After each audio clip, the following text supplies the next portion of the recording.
As soon as we left the airport, everywhere, like I was like, waiting they happen. Am I in Canada or am I in, you know?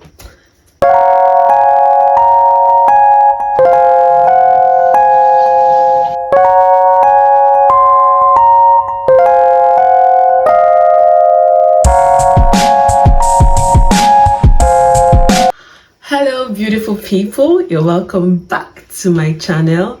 If this is your first time, you're super duper welcome. My name is Neka and this is Omalicha Gold. And to all my new subscribers, thank you so much. I see you, I love you, I see your comments. Thank you so much. I really appreciate it. Without wasting much of your time, let's get right into the video. As the video title says, this video is going to be talking about my culture shock in Canada.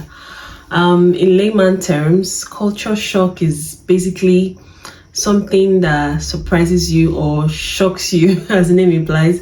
Like when you move to a new country, to a new environment, to a new continent, the things there that surprises you, the culture, the behaviors, whatever it is that surprises you, that's what culture shock is.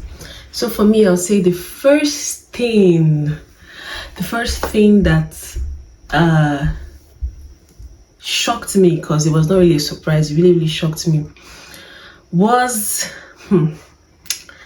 the number of, I don't know, how do I say this? I have to say this, I have to be very careful how I put this. Yes, like from Nigeria, where I'm from, back home, we really thought that we were the ones that were really relocating out of the country to other countries and all of that, like Japa, everybody did Japa. But guess what? When I got here, I realized that Nigeria, they learn.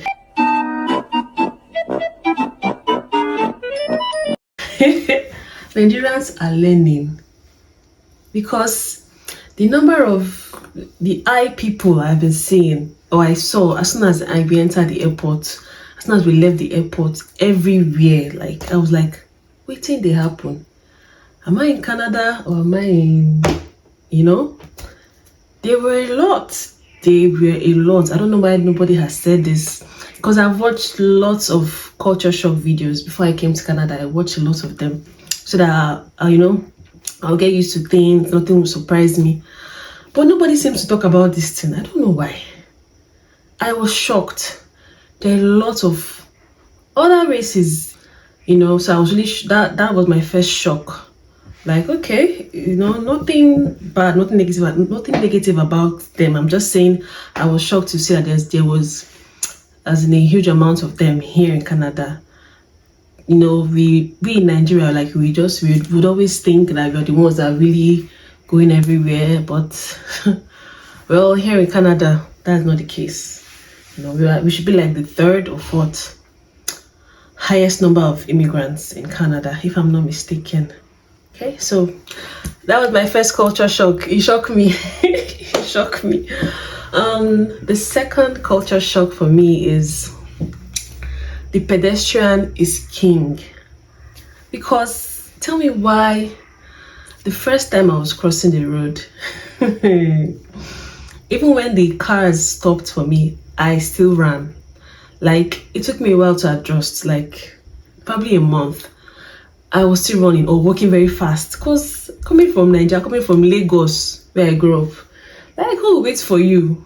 Who know you? What's their business with you? Like, they will even tell you, get out, get out of the way, like, come off a road, what see they do, that kind of thing. We were taught how to cross. You look to the left, look to the right, look to the left again. When there's no car, you run. You run.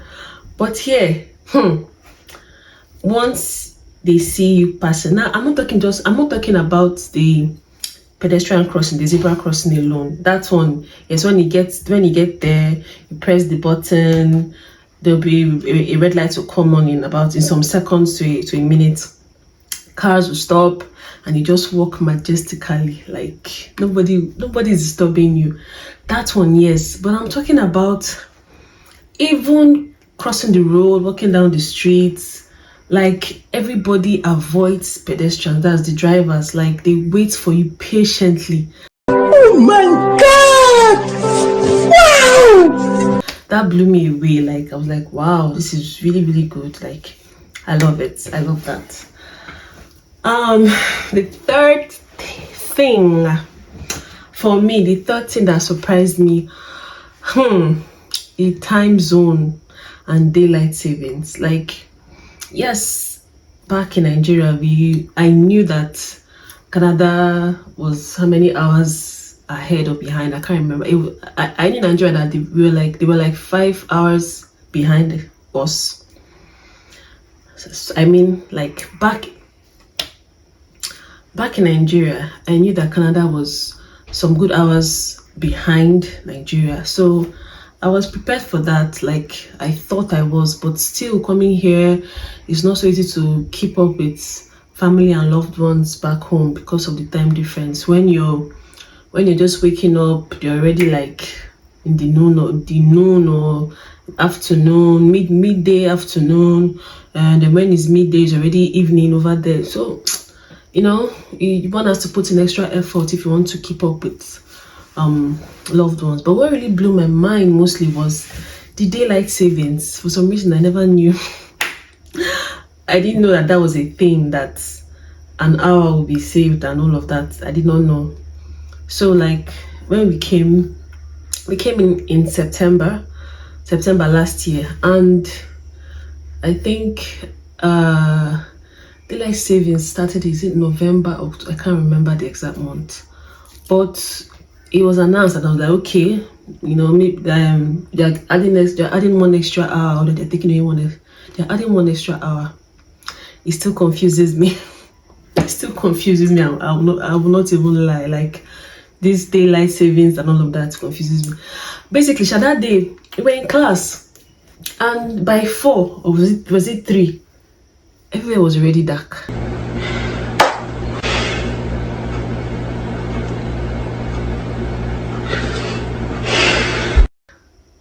You see wetin dey happen? Like most of us in my class, we were all new immigrants. We are all new immigrants because anyways, everybody was surprised. Everybody was like, wetin dey happen? Why is it so dark? They were like, oh, so this is daylight savings. It started that same day that they announced it. That's the day started getting dark very, very early and so on. Anyways, so like we were really shocked. We were shocked because in Nigeria, like that never happens. Once 5, 6 is still bright, it starts getting dark by 7. So that was really, really shocking for me. My fourth culture shock, number 4. Should I talk it? Should I say it? Okay, I'll say it. The amount of shops that sell cannabis in Canada, I was shocked. I was shocked. Anyway, I didn't really do much research about that. So I did not even know that it was legalized here in Canada. I didn't know till I came in. I just noticed that, as we were driving, because we stayed with my auntie at first. If you want to know more about that, go and watch my previous videos. So we stayed with my auntie, and as she was driving us around, I kept seeing cannabis. Like everywhere, I was just seeing cannabis, vape. Like every store you go, not every store you go to, like every major bus stop we went through, like we're always seeing cannabis, vape. And I asked my auntie, what's going on? Why am I saying cannabis? Do you mean they said it like every other thing? She was like, yes. People can just walk in and buy. What? What? I was like, yeah, you say? It shocked me because I wasn't expecting that at all. Like, you just walk in and buy it. Unlike in Nigeria, where I guess they would hide, because if the police catches you, or it was basically frowned upon. It was not like it is not a decent thing to do back home in Nigeria. But here, anybody can just walk to the store and buy it. I still can't get over it, honestly. It's still quite shocking. It shocked me. It shocked you because it shocked me. My next culture shock is the water. Now, this is not really a shock per se because, like I said earlier, I watched a lot of videos on YouTube about culture shock. So I heard many YouTubers talk about how they struggle to drink tap water, like here in Canada. So I was expecting that, like, people saying, yeah, we'll drink it. When I finally came here, I was like, this is hard though. Like, how will I put the cup under the running water, take it and drink just like that? Like that. Hey. In Lagos, where I grew up, that is a huge no. You buy pure water, you buy bottled water, or if you do the part yourself, you boil the water. Which is what we started doing, which is what we resolved to do, because even my husband, we couldn't just get it in our heads to drink it. So we started boiling the water. That was not sustainable, so we got a filter later on. We later got a filter, and that's what we've been using, and it's working. So it works for us. It works very well for us. The taste even changed, became better. It tastes so nice. It's just better. So I would advise anybody that is just coming in and you're still struggling with the idea of drinking directly from the tap, just buy a filter. It's all over Amazon, different prices. There's $20, $30, $40. I think it depends on what you want, your preference, and how your pocket is. So just buy it. It's really, really good. I strongly recommend using a water filter. So my 7th culture shock for me is the almighty cold. Yes, we've all seen all the videos, how people come talk about how cold it is in Canada, here on YouTube, Instagram, TikTok, everywhere. Canada is cold.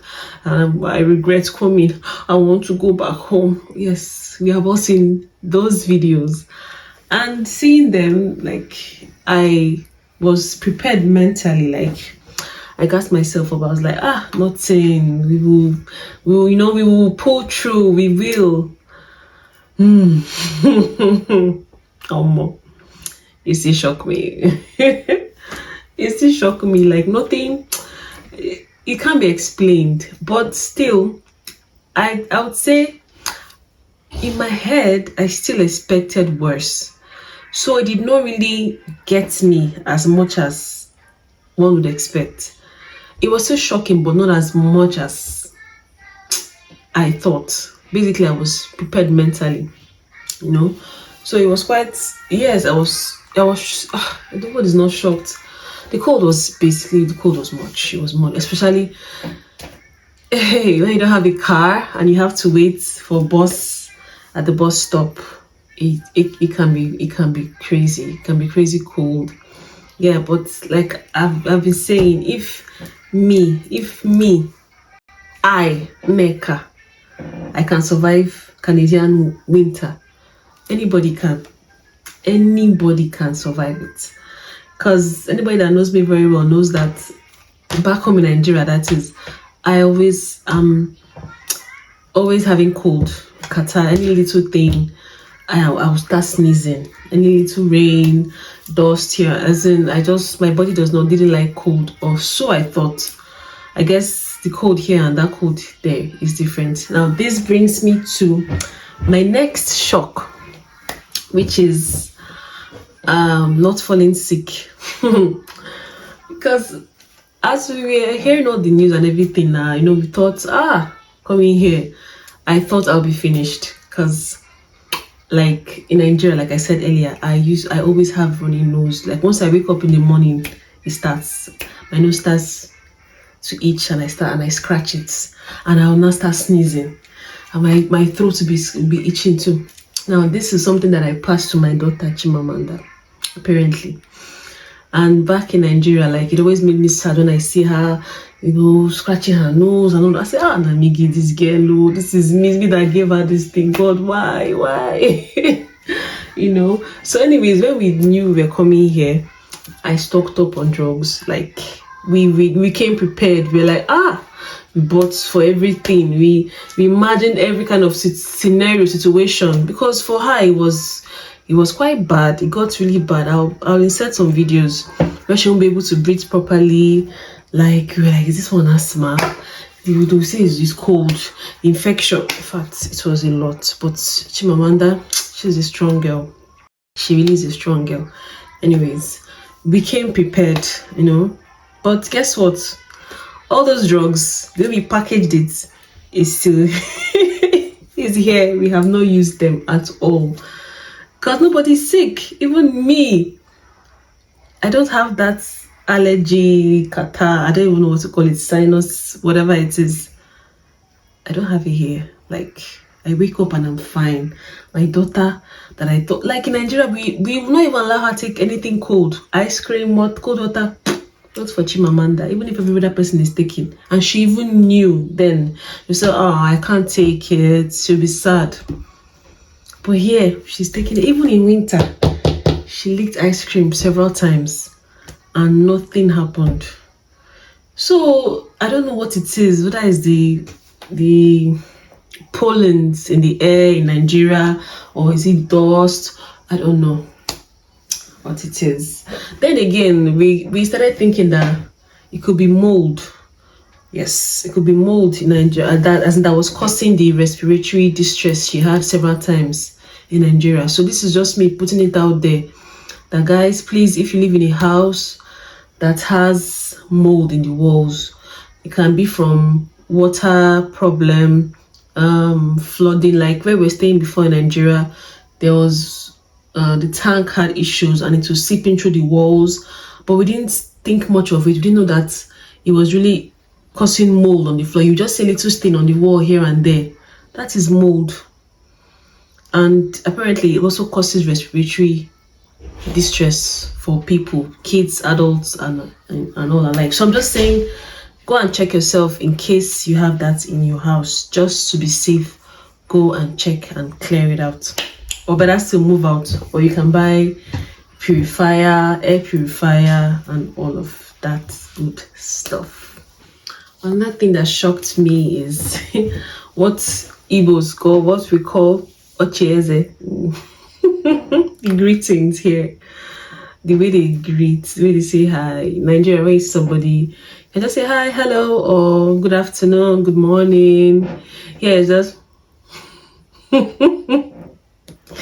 not everybody, but like when you're passing somebody on the road, or you're in a room and you just want to once you just make eye contact, next thing you're seeing is, at first it was really nice. Like, I really, like, people are nice. So when I realized it's just greeting, like, they don't really rate you. They're not really, loving or liking you like that. It's just like form of hello, hi, and of course they don't really do all this good afternoon, good morning. You can still do it though. Me, I still do, even if it might be weird for them sometimes, but I still do for some people. But mostly it's just hello, hi, how you doing, how are you? That is the greeting here. Like in Nigeria, where you see somebody older than you and you're saying good afternoon. In fact, you have to add ma. If you don't even add ma or sa, they're like, this one does not have respect. Anyways, but it's something that I still treasure so much. That part of our culture, for me, it shows respect, and I believe we shouldn't let that die, especially with our kids. Like, we should still teach the kids to greet that way. It just shows respect, and that they're properly brought up. That's what I believe. Anyways, so that's one thing that shocked me, when you're passing somebody that you don't, and the person just does, and that's even till now I still find it weird. I cannot even lie. And that's it, and you move on your own. But basically, they are actually very polite. I don't really know if I'll say they're nice. They are nice, but I think the best word is polite. So guys, these are basically the things that shocked me. Every other thing, my shock absorber absorbed it, so it not really get me like, I know about this, yeah, I read upon that, or I saw that, I heard that, so no, it wasn't shocking to me. Yet every other thing was quite expected. So now I know that many people here will say, maybe these things that are shocking to me, like, didn't you know? So I knew, like I said, and it still shocked me, you know. This is just my personal experience that I'm sharing here. So yeah, that is it. These are my shocks, and it's been almost a year. Next month we turn 1 year in Canada. That's amazing. Next month we are 1 year here, and so far I thank God we are settling in. As in, God is good. Everything is working together for our good. So yeah, I just want to say thank you guys so much. Thank you to all my subscribers. Thank you. I love you. Thank you. Please, if you're watching this video and you've watched up to this moment, why have you not subscribed? Like, you've watched up to this moment, please now just subscribe. Like, it's free. Subscribe to my videos, to my channel. I beg your pardon. Subscribe to my channel, watch my videos, share, like, and be cool. Please comment. Okay, let's interact. Thank you once more for watching. I love you. Bye. Another thing that shocked me again is, Jesus, don't forget. What shocked me? I just thought about this now.